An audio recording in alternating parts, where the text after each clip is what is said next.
Hello बच्चों, चलिए प्रश्न को पढ़ते हैं। निम्नलिखित कौन सी अभिक्रिया 2 ब्रोमोब्यूटेन बनाने के लिए अधिक उपयुक्त है। विकल्प आपको दिए हुए हैं। विकल्प में ए में अभिक्रिया दी हुई है CH3CH डबल बॉन्ड CH2 और जो है सिंगल बॉन्ड CH3 और HBr से ये अभिक्रिया करती है। विकल्प बी है CH3CH2 CH double bond CH2 HBr। विकल्प सी है CH3CH डबल बॉन्ड CH और सिंगल बॉन्ड CH3 Br2 की उपस्थिति में अभिक्रिया संपन्न हो रही है। और विकल्प डी है CH3CH2 CH double bond CH2 HBr peroxide की उपस्थिति में अभिक्रिया संपन्न हो रही है। तो हमसे पूछा है 2 ब्रोमोब्यूटेन जो है सबसे अधिक किस में बनेगा। तो सबसे पहले मुख्य अवधारणा को समझते हुए हम इस प्रश्न को हल करते हैं। तो यहाँ हमें सबसे पहले जो है अधिक उपयुक्त या फिर कहें तो अधिक मात्रा में 2 ब्रोमोब्यूटेन प्राप्त करना है। तो सबसे पहले तो हमें जो है परऑक्साइड प्रभाव से होने वाली अभिक्रियाओं की जानकारी होना आवश्यक है।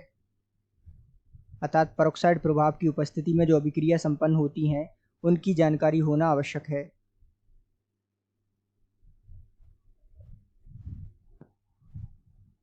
इस पर हम जो है और विस्तार से चर्चा करेंगे जब हम इसकी अभिक्रिया अर्थात विकल्प डी में जो अभिक्रिया दे रखी है उसे संपन्न कराएंगे। तो अभी एक बिंदु ये हो गया। यदि हम बात करें दूसरे बिंदु की, तो अभिक्रिया किस प्रकार संपन्न होगी अर्थात किस प्रकार जो है ये अभिक्रिया गति संपन्न होगी, उस अभिक्रिया की समीकरण की जो है समीकरण की जानकारी होना हमें आवश्यक है। तो इन पर जो है दोनों बिंदुओं पर हम विस्तार से चर्चा करते हैं और इस प्रश्न के उत्तर तक पहुंचते हैं।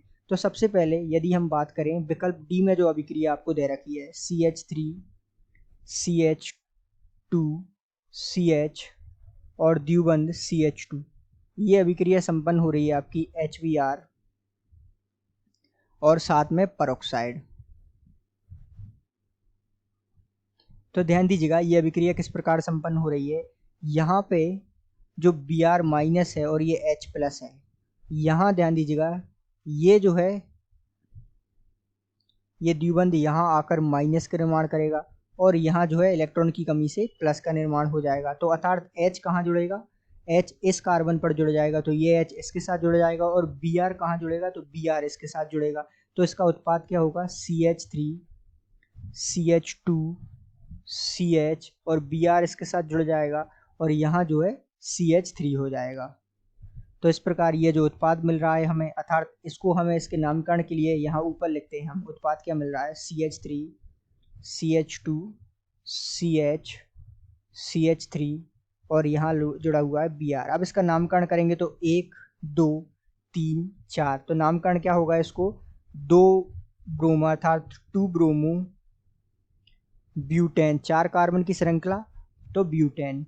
तो इस प्रकार इसका नामकरण होगा। तो यहाँ ये मुख्य उत्पाद के रूप में या कहें तो अधिक मात्रा में हमें HBr और परऑक्साइड की उपस्थिति में जब ये अभिक्रिया संपन्न हो रही है तब जाके हमें जो है अधिक मात्रा में 2 ब्रोमोब्यूटेन प्राप्त हो रहा है। तो प्रश्न का उत्तर तो मिल गया हमें डी, अर्थात डी इस प्रश्न का बिल्कुल उपयुक्त उत्तर है।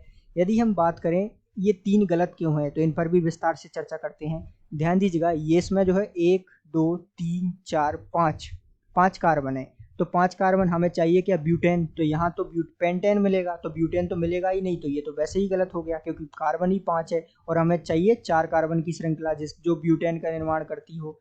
इसी प्रकार यदि हम बात करें विकल्प बी की, तो इसमें भी जो है HBr अभिक्रिया करके 2 ब्रोमोब्यूटेन का निर्माण तो करेगा, लेकिन सबसे अधिक मात्रा में पूछा है तो सबसे अधिक मात्रा में परऑक्साइड की उपस्थिति में जब HBr रिएक्शन करती है, HBr अभिक्रिया करती है किसकी उपस्थिति में, परऑक्साइड की उपस्थिति में, जैसा कि हमने अभी संपन्न कराई, तब जाके जो है हमें अधिक मात्रा में या कहे तो मुख्य उत्पाद के रूप में जो मात्रा अधिक प्राप्त होती है 2 ब्रोमोब्यूटेन की, 2 ब्रोमोब्यूटेन की, वो अधिक होती है। तो इस प्रकार ये इसमें प्राप्त तो होगा लेकिन इसमें कम मात्रा में हमें प्राप्त होगा। तो यहाँ लिख देते हैं हम कम मात्रा में जो है हमें उत्पाद प्राप्त होगा, जबकि प्रश्न अनुसार हमसे पूछा है कि अधिक उपयुक्त या अधिक मात्रा में कहाँ प्राप्त होगा।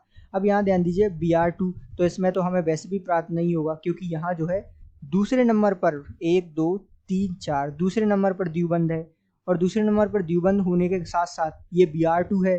तो हमें प्राप्त क्या करना है 2 ब्रोमोब्यूटेन, तो इसमें भी प्राप्त नहीं होगा। अब यदि हम बात करें चौथा विकल्प तो सही है क्योंकि HBr जब परऑक्साइड की उपस्थिति में अभिक्रिया करता है तो जो है अधिक उपयुक्त तथा अधिक मात्रा में 2 ब्रोमोब्यूटेन हमें प्राप्त होता है। तो इस प्रकार आप सारे निष्कर्ष को समझते हुए इस प्रश्न के हल तक पहुंचते हैं कि दिए गए प्रश्न का सही उत्तर विकल्प डी है। आशा करते हैं आपको समझ आया होगा। धन्यवाद।